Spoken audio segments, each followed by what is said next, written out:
आइए आज हम लोग स्टडी करेंगे एक बीजपत्री मूल मोनोकाटिलेडनस रूट।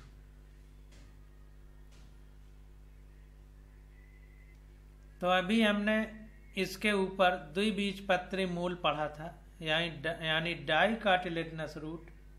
अब एक बीजपत्री मूल यानी मोनोकाटिलेडनस रूट के बारे में हम लोग स्टडी करेंगे।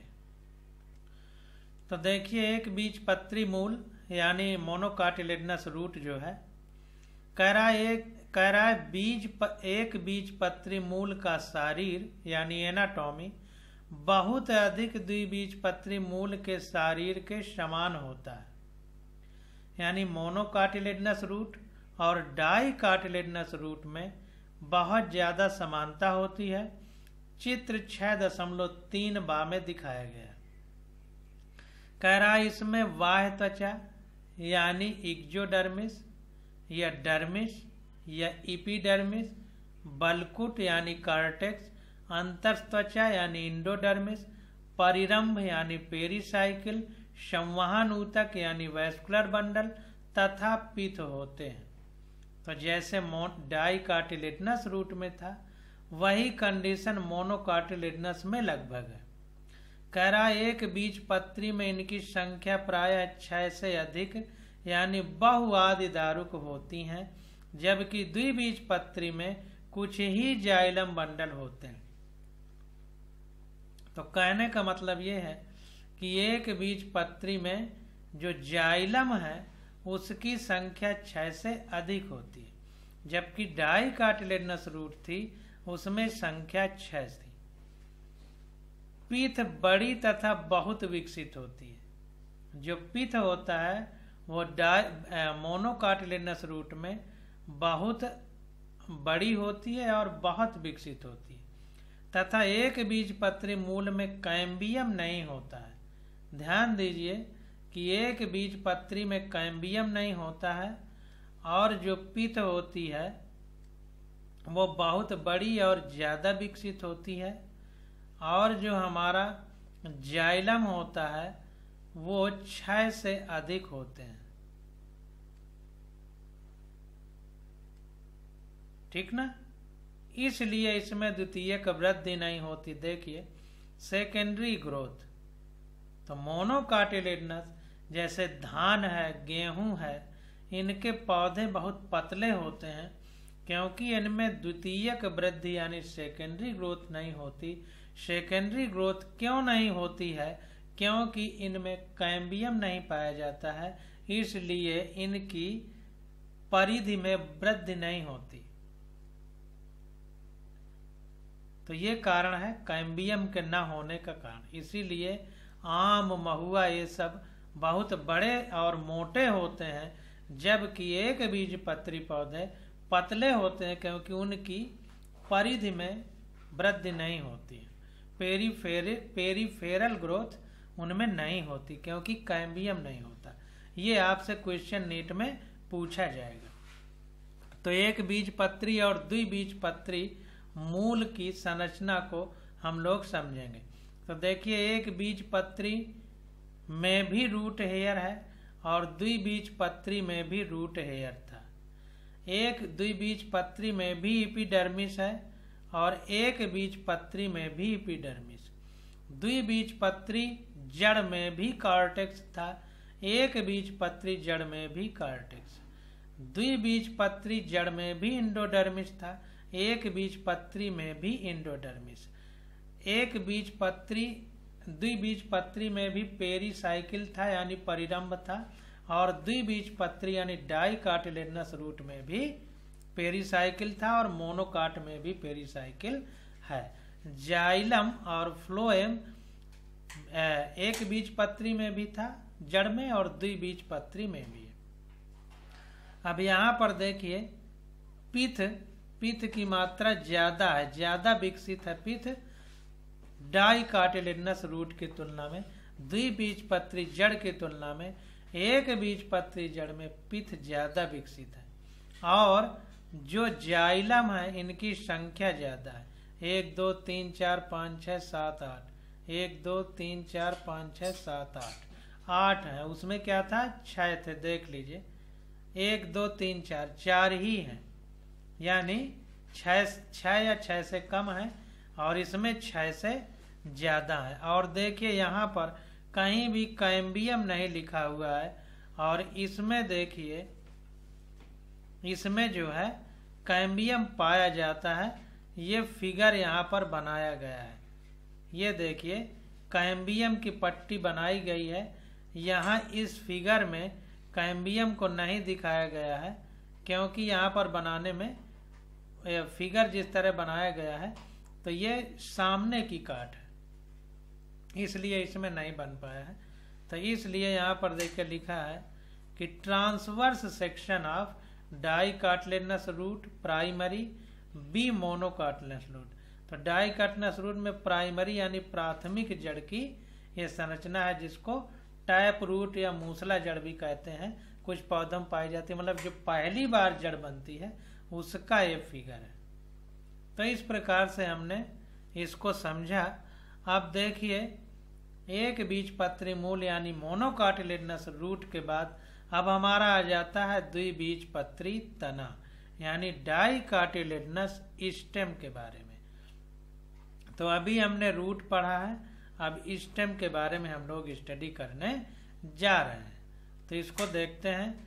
तो कह रहा है एक प्रारूप शैशव द्विबीजपत्री तने की अनुप्रस्थ काट में निम्नलिखित संरचनाएं होती हैं। तो इसको देखिए समझिए, कह रहा है the transverse section of a typical young dicotyledonous stem.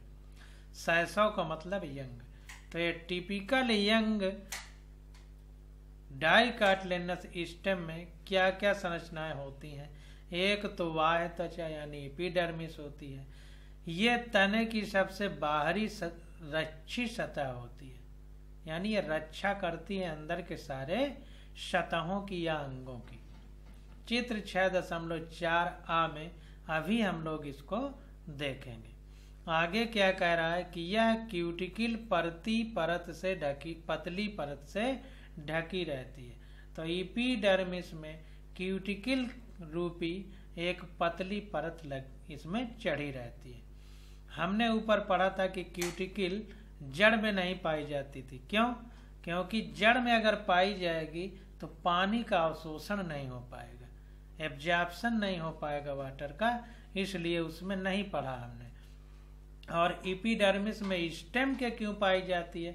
ताकि पानी का वाष्पोत्सर्जन यानी ट्रांसपायरेशन ना हो, पानी की रक्षा होती रहे पेड़ में, इसलिए ऐसा नहीं, मतलब इसमें क्यूटिकल पाई जाती। इस पर कुछ बहुकोशिकीय एक पंक्तिक त्वचा रोम तथा कुछ रंध्र होते हैं।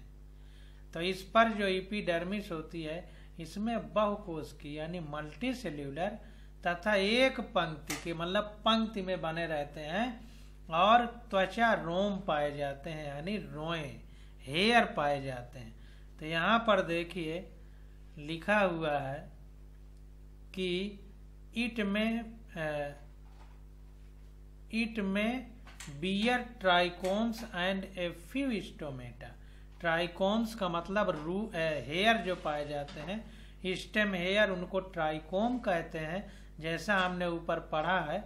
और इसमें जो छिद्र पाए जाते हैं इन रंध्र को स्टोमेटा अंग्रेजी में कहते हैं।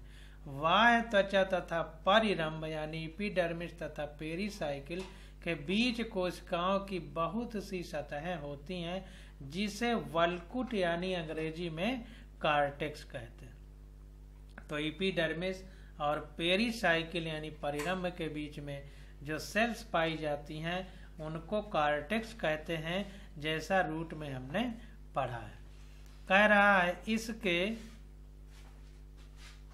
3 क्षेत्र होते हैं, इसके 3 क्षेत्र होते हैं। बाहरी अधस त्वचा यानी हाइपोडर्मिस, कार्टेक्स के 3 क्षेत्र होते हैं वो बता रहा है। जो कार्टेक्स होता है उसके 3 क्षेत्र होते हैं, उसको यहाँ पर बता रहा है कि इसके 3 क्षेत्र होते हैं। बाहरी अधस त्वचा यानी हाइपोडर्मिस, ये कोलेनकाइमा कोशिकाओं की कुछ परतें होती हैं जो बाह्य त्वचा के नीचे होती हैं। तो ध्यान दीजिए, जब हमने रूट पढ़ा था तो वहां पर पैरेन्काइमा था, और जब सूट पढ़ रहे हैं यानी स्टेम पढ़ रहे हैं तो यहाँ पर क्या है, कोलेनकाइमा है। तो इसको ध्यान देना है कि रूट में पैरेन्काइमा और यहाँ पर कोलेनकाइमा। पैरेन मतलब पैर, पैर नीचे हैं और जड़ भी नीचे होती है, तो पैरेन्काइमा नीचे पाई जाती है रूट वाले में, और कोलेनकाइमा पाई जाती है स्टेम की हाइपोडर्मिस की सेल्स में। तो वही कह रहा है, हाइपोडर्मिस पाई जाती है बाहरी अधर त्वचा यानी एपिडर्मिस के नीचे। हाइपोडर्मिस ये कोलेनकाइमा कोशिकाओं की कुछ परतें होती हैं जो बाह्य त्वचा के नीचे होती है। ये शैशव तने यानी जो यंग स्टेम है को यांत्रिक सहारा देती हैं।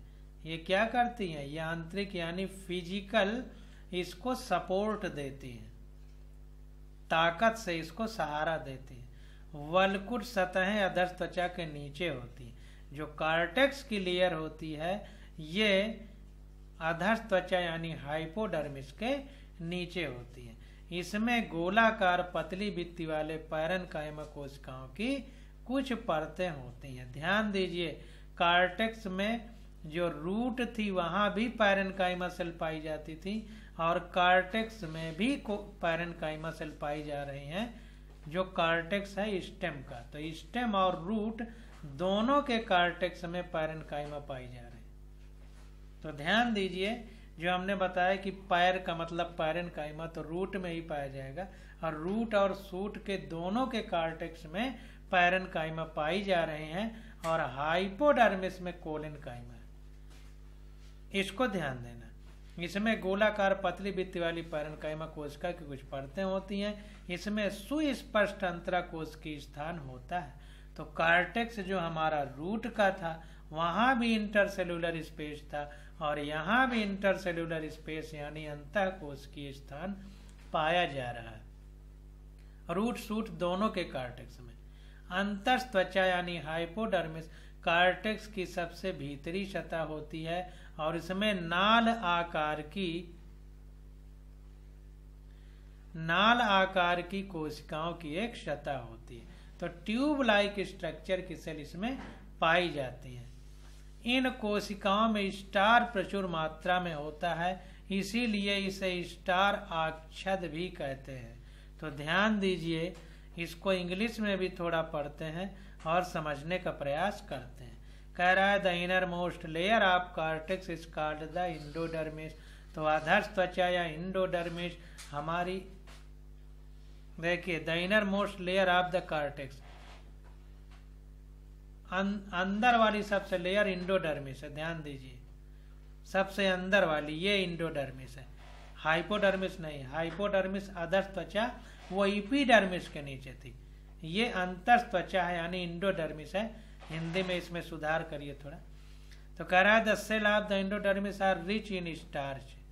तो इंडोडर्मिस की जो सेल है वो स्टार्च सबसे ज्यादा पाया जाता है, और it also refer to as the starch sheath, इसलिए इसको स्टार्च सीथ भी कहते हैं। हिंदी में इसे क्या कह रहा है, स्टार्च आच्छाद या स्टार्च सीथ। तो ध्यान दीजिए कि यहाँ पर जो अंतर त्वचा या इंडोडर्मिस, हमने गलती से हाइपोडर्मिस बोल दिया, अधर त्वचा को हाइपोडर्मिस बोलते हैं। तो अंतर त्वचा कार्टेक्स की सबसे भीतरी होती है इंडोडर्मिस, और इसमें नाल आकार की कोशिकाएं पाई जाती हैं, ट्यूब लाइक स्ट्रक्चर, और इनमें स्टार्च सबसे ज्यादा पाया जाता है, इसीलिए स्टार्च आच्छाद भी कहते हैं। तो वहां से ऊपर से लेकर के यहाँ तक पूरा अंडरलाइन अपनी बुक में कर लीजिए, इंडोडर्मिस से लेकर के। अब देखिए आगे कह रहा है कि परिरंभ यानी पेरीसाइकिल अंतर त्वचा के नीचे और फ्लोएम के ऊपर होता है। तो जो पेरीसाइकिल होता है ये क्या होता है, इंडोडर्मिस से नीचे और फ्लोएम के ऊपर होता है। ये फिगर देख लेना बहुत जरूरी है। तो यहाँ पर देखिए जो पेरीसाइकिल है ये इंडोडर्मिस जो है इसके नीचे, और ये जो फ्लोएम है फ्लोएम ये वाला इससे ऊपर पाया जा रहा है। तो फिगर देखेंगे तो बहुत अच्छे से हम लोगों को समझ में बात आएगी।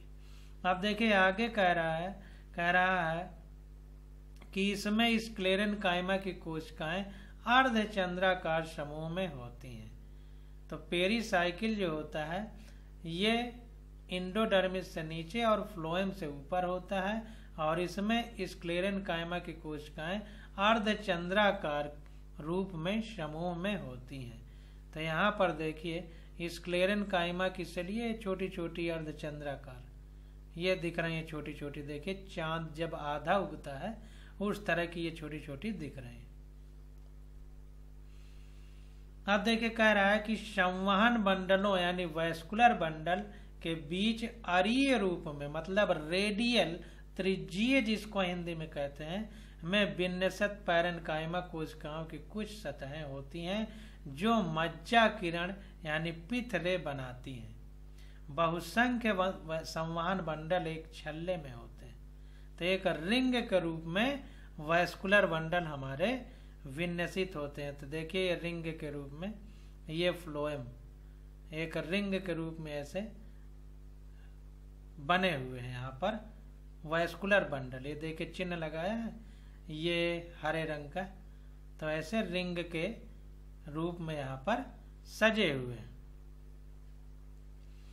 अब देखिए कह रहा है कि संवहन बंडलों यानी वैस्कुलर बंडल का छल्ले में बना होना द्विबीजपत्री तने का गुण है। Very very most important.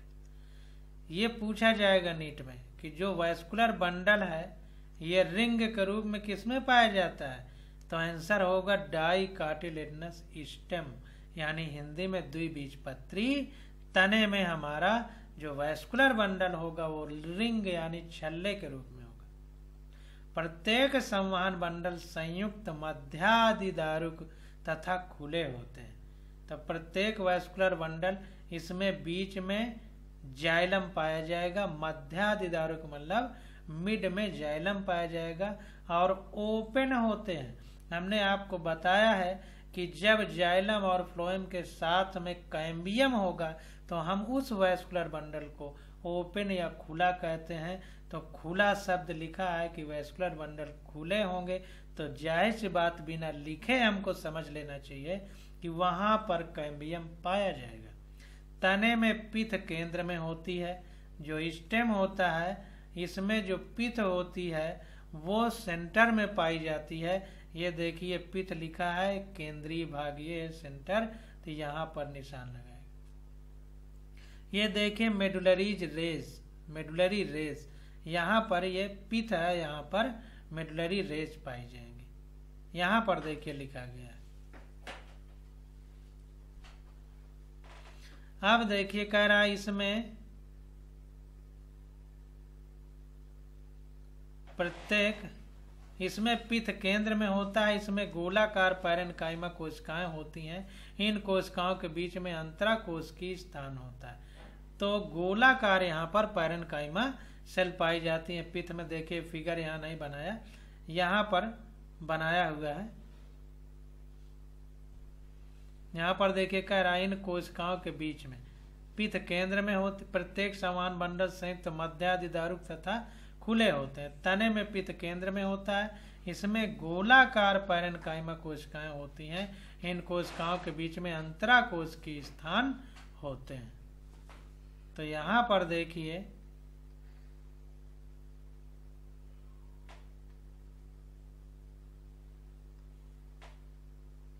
ये देखिए एकदम गोलाकार तो नहीं है, लगभग गोलाकार है। पिथ तो इसमें इंटरसेलुलर स्पेस भी होता है, दिखाया नहीं गया, यहाँ पर कुछ मिस्टेक है, इसको दिखाना चाहिए इंटरसेलुलर स्पेस। तो इस प्रकार से गोलाकार और इंटरसेलुलर स्पेस पाया जाता है। तो इसको एक बार देख लेते हैं डाई कार्टिलेजिनस स्टेम का ये फिगर। तो फिर से समझिए, देखिए बाहर इपिडर्मल हेयर पाया जाता है और मल्टी सेलुलर होता है स्टेम में, रूट में यूनिसेलुलर हमने आपको बताया था। और रूट हेयर इपिडर्मिस में पाया जा रहा है। इपिडर्मिस के नीचे हाइपोडर्मिस है, हाइपोडर्मिस के नीचे पैरेन्काइमा है, फिर इंडोडर्मिस है, फिर पेरिसाइकिल है, फिर ये देखिए वैस्कुलर बंडल है, बाहर जाइलम, अंदर फ्लोएम है, और ये मिडलरी रेज है और बीच में पिथ है। इस फिगर को देखें, इसी को बड़े माइक्रोस्कोप से यानी सूक्ष्मदर्शी से देख करके इसी का फिगर और बड़ा किया गया है। तो ये देखिए रूट हेयर इपिडर्मल है, इपिडर्मल सूट हेयर, रूट नहीं सूट हेयर स्टेम वाले। फिर ये इपिडर्मिस है, ये देखिए कोलन काइमा, इसमें नहीं दिख रही लेकिन फिगर बड़ा कर दिया गया तो और सूक्ष्म चीजें दिखने लगी। तो यहाँ पर कोलन काइमा दिख रहा है हमको। कोलन काइमा में कैसी सेल पाई जाती थी? कोलन काइमा ये हाइपोडर्मिस में कोलन काइमा की जो बनी होती थी। फिर ये पैरन काइमा कार्टेक्स में पाया जाता था, इंटरसेलुलर स्पेस था।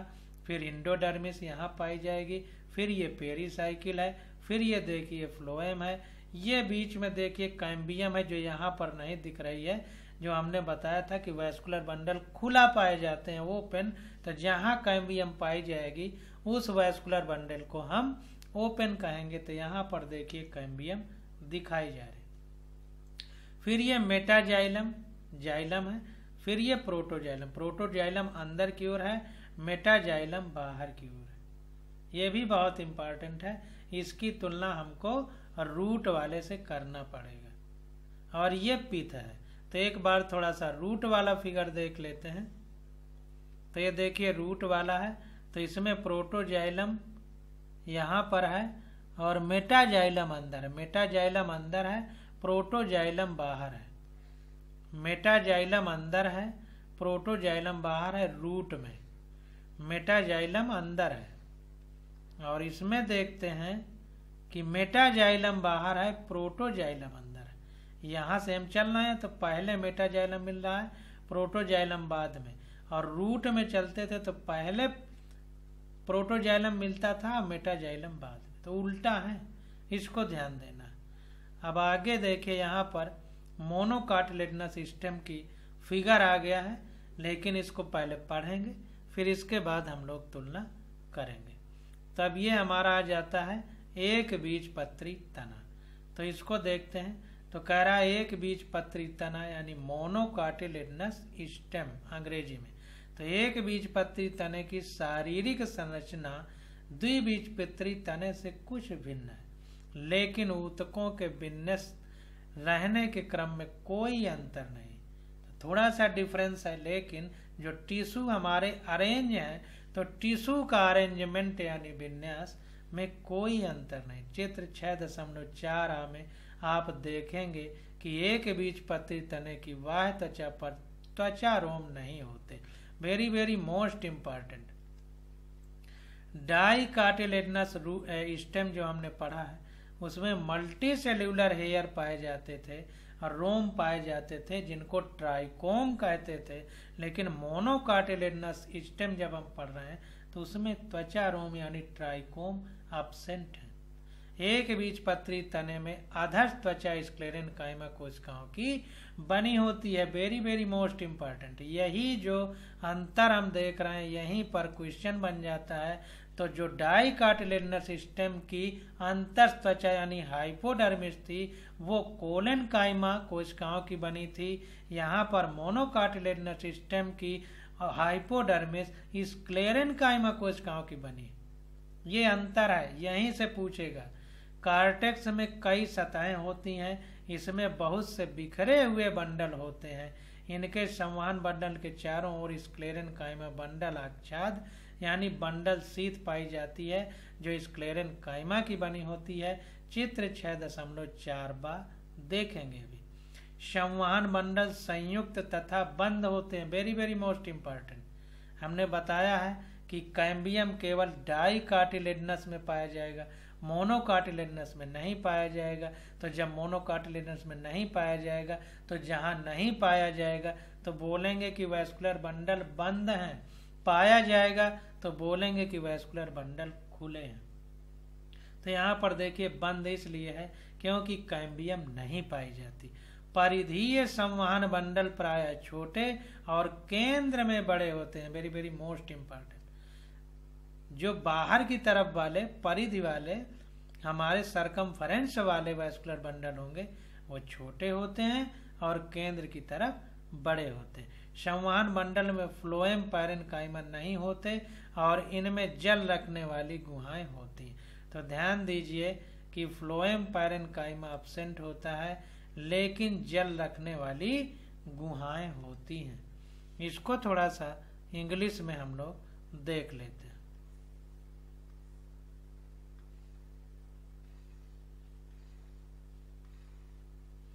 तो यहाँ पर देखिए मोनोकार्टिलेजिनस सिस्टम कह रहा है the phloem parenchyma is absent. Phloem में पैरेन्काइमा एब्सेंट होता है and water containing cavity are present within the vascular bundle.